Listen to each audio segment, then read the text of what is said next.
That's what brings about the shame and the rejection and the fear of rejection, or in the regular fear and the shame and the guilt. That's what blame does. It tends to be critical. Blame, it's more critical and more criticizing than anything else, which is not helpful. No one cares what I think. I want you to imagine about that. You're blaming somebody and they're shutting down. You know what you're really telling them? I don't care about you. I don't care about what you think. I used to struggle with pornography and I used to look at it. And then afterwards, the devil's like, oh, you're such a horrible person. How could you? God loved you. This, that, you can't go before him, and this and this and that and that. And when someone shuts down, that doesn't make them energetic to change whatever it is you're complaining about in the first place, what you're blaming them for in the first place. Greetings, everybody. Welcome back to the FCS Prep Podcast, where I am your host, Dr. Keith Fairclough. And again, today we are back talking about personal responsibility and blame. It's the last video in this 3-part series. The first one was giving a brief overview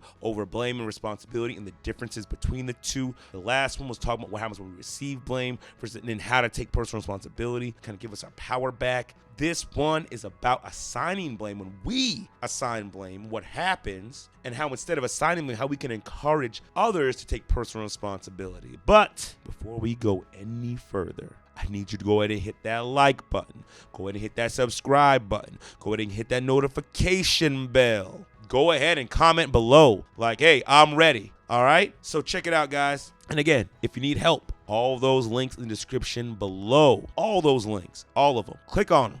Click on them. Click away.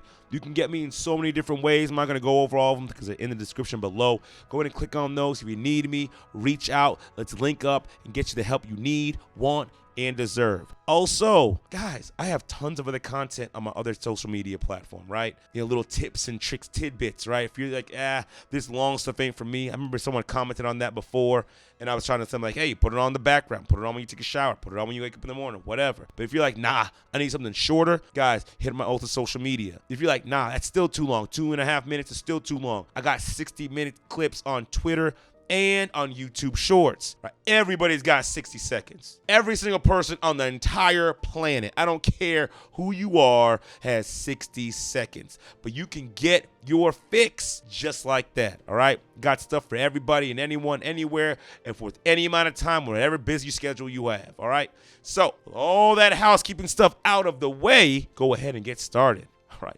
Assigning blame. Yes, that is when something happens, and we now start assigning blame. We are the bad guy. We become the bad guy. I know. Like, there's like a good guy gone bad. What happened? It happens, guys. All right? Just like last time, we could transform blame to personal responsibility. We can transform assigning blame to encouraging personal responsibility. Now, yes, people may hurt us or whatnot, but listen, we got videos about that as well, about unconditional love and forgiveness and all that stuff like that, right? So I'm going to put a link up here for you to click on that and head back to that to learn how to manage ourselves, right? So we don't lash out on others and hurt others in this whole process of this healing and this growth, right? We don't want to hurt other people in our process of healing and growth. So check out one of those videos from before, and if you want, you can go watch it and then come back here. But in any case, let's get started, right? So when we assign blame tends to be critical and it tends to criticize. That's what blame tends to do. That's what brings about the shame and the rejection and the fear of rejection, or in the regular fear and the shame and the guilt and all that. That's what blame does. It tends to be critical, and not constructive criticism. No, just critical. And that's not helpful. If you have a concern or something, you just got to let somebody know, but to be critical of them isn't helpful. Or I should say, when I say critical, I'm not talking about critical like, hey, listen, I got to tell this person what it is. Like, I can't keep sugarcoating. I got to let them know what it is. I'm not talking about that. That's not being critical. That might be being blunt. That might be being honest, but that's not being critical. Being critical is like, it's not more so the criticizing part, right? That's what I'm talking about. That's what blame can tend to do, which is why most people don't want to take blame, which is why it then creates them making excuses or whatnot. We don't want to be the reason someone lies. We don't want to be the reason someone creates stories in their own mind that aren't even true. We don't want to be that reason. But when we blame, we end up encouraging them to do those things. So again, blame, it's more critical and more criticizing than anything else, which is not helpful. Tearing someone apart like that is not helpful. It doesn't help to tear people apart and destroy them emotionally. It doesn't help mentally. It doesn't help. All right. Next one. Blaming shuts people down. Because a lot of times when we blame people, we don't really give them the space to talk. We don't usually give them the opportunity to express themselves and to say what's going on, what's really going on. And they've been conditioned over time like, the world doesn't operate like that. No one cares what I think. I want you to imagine about that. You're blaming somebody and they're shutting down. You know what you're really telling them? I don't care about you. I don't care about what you think. I don't care about what you feel. You should feel bad. Look at what you did. Who wants to feel that way? Who feels energetic? Who wants to make a change in their life when they feel that way? Who wants to say, yeah, I did do that. I should be. Yeah, I'm a horrible person. Yeah. No, you shut down. A lot of people shut down. I'm like, man, and they feel it and they believe you like, oh, man, I can't believe it, man. Oh, man, I can't even go and talk to that person. I can't even go and apologize. I can't be back in their presence, so on and so forth. And again, I'm a man of faith, so I use faith examples. So me personally, when I used to struggle with pornography and I used to look at it, and afterwards, the devil's like, oh, you're such a horrible person. How could you? God loved you. This, that, you can't go before him, and this and this and that and that. And all this blame, right? And I was, oh, man, yeah, you're right. Oh, man, jeez, man, I can't even go pray. Oh, man, I can't go before God like this and that, and da-da-da-da. I'm in the multi grubs and I'm feeling sad. I shut down. I didn't want to go and pray. I didn't want to go talk to God. I was a sinner. That was horrible. I was disgusting. I shut down. Guys, same thing happens when we do it to other people. They shut down. That's what happens when we start blaming them. We come at them like that and we criticize them and we're critical of them. That's what happens. People shut down. And when someone shuts down, that doesn't make them energetic to change whatever it is you're complaining about in the first place, what you're blaming them for in the first place. It doesn't give them that at all. Next thing, I talked about this before. I'm going to talk about it again. Blame generates fear. When we're blaming somebody, it generates that fear that they're going to be rejected. Again, like I just told you, people shut down. We're generating that in those other people. That's what we're doing when we're blaming them. We're not helping them. We're not encouraging them. We're not lifting them up. We're not saying, hey, you could do different. We're not saying you have power to do different. No, we're literally sucking the power out of them. We're draining them. Blame was like kryptonite to personal responsibility, draining the people. They're fearful. They're scared because they're scared they're going to make excuses. Instead of taking personal responsibility, instead of changing, they're going to make excuses as to why they can't change. And that's because we're putting that stuff on them. We're generating that fear in them. We're not making them feel that. Let me rephrase that. Everyone's responsible for their own feeling. But we're creating an environment where it's easy for those feelings to be generated. That's what I mean. We generate fear. The last thing about assigning blame, it rarely produces positive results. Rarely. Yeah, sometimes you can manipulate people through blame and shame and guilt. Yeah, sometimes you can manipulate them to do what you want them to do. But in the long term, you're not going to get positive results. Not out of that person. Sorry, you won't. It just doesn't work that way. They're not empowered. They're scared. That's about it. But fear only goes for so long and works for so long. It doesn't get people excited to make a change. Excited to be different. Excited to change their life. So blaming doesn't really produce positive results. You got to ask yourself the question, why am I coming at this person this way? What do I really want? Do I want positive results or am I looking for a punching bag? If you're looking for a punching bag, I suggest you go to a boxing gym because people are not punching bags. Let me repeat one more time. What is the reason for you blaming and coming down on someone so hard? Because you want positive results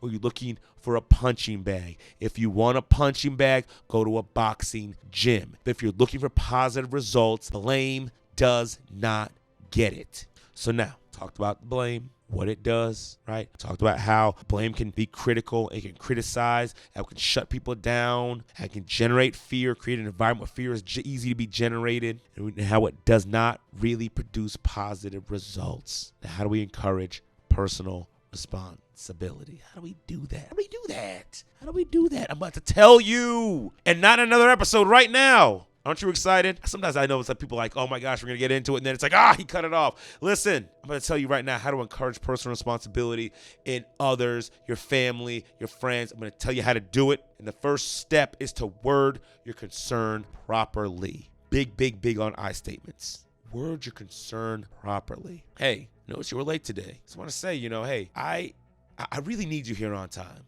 You know, I value you. I value the work you do. You know, hey, when the day starts, I want to get straight to it, you know? But if you're not here, you know, we can't do that. I'm like, dang, I'm missing my main guy, I'm missing my main girl. Like, I need you here. Doesn't that sound a lot better than, why are you always late? You're always messing up. What's wrong with you? You can't get it together? Don't you know you signed a contract? Who wants to come to work to someone like that? Who wants to deal with someone like that, right? Word your concern properly. Word it in a way where you're talking about the value that person brings. Word it in a way where you're talking about how their presence helps you. Word it in a way that's engendering, that brings people closer, that makes them want to do better. It's so important, not just what you say, but also how you say it. Be genuine with what you say. Word your concerns properly. I'm going to leave a link to the I statement video. That's a big part of encouraging people to take personal responsibility. There's no fear in that. They say perfect love casts out fear. When you say you want someone in your circle, they're going to feel loved. There's no fear in love. Next step, give people a chance to express themselves. Give them a chance to share what they're thinking and feeling about whatever the situation is. So, you know, for kids, you know, I bring kids in often, you know, say, hey, listen, this is what I heard. Fill in the blanks for me. What's going on? What happened? Just fill in the blanks for me. I'm creating a space for children to be safe to share, but I also do that for adults as well. I create the space. I give them a chance. I'm sorry, I'm jumping ahead of myself, but I'm giving them a chance to express themselves. I'm not dominating the conversation. Hey, let me tell you about yourself, and this, and that, and that. This is what you got to do. Man, I had a great talk with them. No, you just had a great talk by yourself. You give them no chance to express themselves. You don't even know what happened because you're too busy talking. Give them a chance to talk, you know, and listen. I'm gonna put listening skills. I'm gonna put that up there as well. Y'all need to go check that one out too. Listen to what they're saying. Ask questions, get clarity, but give them the space to share. If they're not able to share, then a lot of times it's gonna go back to them shutting down or being fearful. Give them the space to share. Give them opportunity to share. The next step is creating the environment for that expression. And a little bit more detail on that. If you're an uptight, angry, loud, aggressive person, I'm sorry, that's not the environment that's safe to share. Sorry, it's not. And you could say, well, I'm telling it like it is, and that's just who I am. Well, then you need to change. Sorry, you need to change. I was talking to my wife earlier today, and we were talking about, the difference between being passive, assertive, and aggressive. It's a continuum, right? Being passive is no good. You ain't good to nobody. Being aggressive is no good. You're hurtful to people. We need to be assertive in the middle. Got to be assertive in the middle. So you could be assertive and still create that environment. I know this guy, he's a straight shooter or whatever, but he creates the environment where I can share, and it's safe for me to share. And I'm not going to feel horrible afterwards. He's not going to tear me down. He's not going to beat me up. He's not going to make me feel like trash. Create that environment. And I'm telling you, the energy that you give off and your personality, who you are, a lot of times that's enough to create the environment. Because you could talk about how you have an open door policy, but if you're a jerk, no one wants to come through that door. Sorry. If you treat people like trash, I don't care how open your door is, no one wants to come through it. So you've got to create the environment that people feel safe and comfortable to come and express themselves. And last, but certainly not least in the slightest, this produces positive results. Because see, the goal is never to micromanage people. The goal is to have people who are willing to take personal responsibility and make the changes on their own, but be able to do things on their own without you having to be there over them and micromanaging them. There's a word for that. If you know what it is, put it in the comments below. I forgot what it is, but that's where the real change takes place, when someone wants to change. You ever seen the movie Inception? I don't know if you guys ever seen the movie Inception. But in the movie Inception, they said that you can't just put an idea in someone's head that's not their own. They're rejected. They have to come up with the idea themselves. They have to think that they made the idea. Now, you could create the environment, you give them space to share, but they got to come up with the solution, and they got to come up with that on their own. That's what produces positive results. When someone wants to change, someone wants to do better. If a boss comes at me that way when I'm late, I want to do better for that boss. Like, dang, you care about me like that? Like, you need me like that? Like, you value me like that? Oh, man, hey, I got to do better, man. Hey, I'm sorry. I didn't even know. I'm sorry, my bad. I'm going to do better. I'm going to start leaving on time. I'm going to start getting ready on time. My bad, I'm sorry, I didn't mean that. it produces the results you're looking for. And you don't got to fight against the person. You're going to bang your head against the wall with that person. If you make them feel wanted and loved and cared for and heard, they're going to want to do better. They're going to want to do better. So that's how you do it, guys. That's how you encourage personal responsibility in the people around you. And I use a lot of work examples, but it's the same thing for the kids too. Same thing for kids, same thing for your spouse, same thing for anybody. Parents, if you work in a school district, you're talking to parents, same thing for them. It produces the positive results. So, quick review on the encouraging personal responsibility in others. Word your concern properly. Very, very, very important. Word your concern properly. The next thing, give them a chance to express themselves. The third thing, make sure you're creating an environment where it's safe to share, where it's safe to express. And if your personality is very abrasive and very rough and very brash, people don't want to be around you, don't really want to talk to you, find a way to temper that. Those personality has its merits in some scenarios, but you don't got to be like that all the time. Learn how to turn it on and off. You can do it. And lastly, remember when you encourage personal responsibility in others, you're going to get positive results. You're going to see real change because they want to do it. They want to do better. Guys, I love this stuff, man. I absolutely love this stuff. Oh my gosh, I love it. I'm not going to hold you guys any longer. Remember, if you need help, in the description below, click on one of those links to Psychology Today, or you can email me, or however you want to get in touch with me, message me. Let's get you the help you need, want, and deserve, because you deserve it. You deserve it. I don't know if anyone ever told you that, but listen, you deserve it. You're worthy of love. You're worthy of respect. You're worthy of honor. You're a victor, not a victim. You're worthy of respect. So, I love you guys. And one final time, if you haven't liked, comment, and subscribed yet, and hit the notification bell, go ahead and do that now before we sign off. But again, I love you guys. I want y'all to have a great, awesome, and blessed day, and I will see you all soon.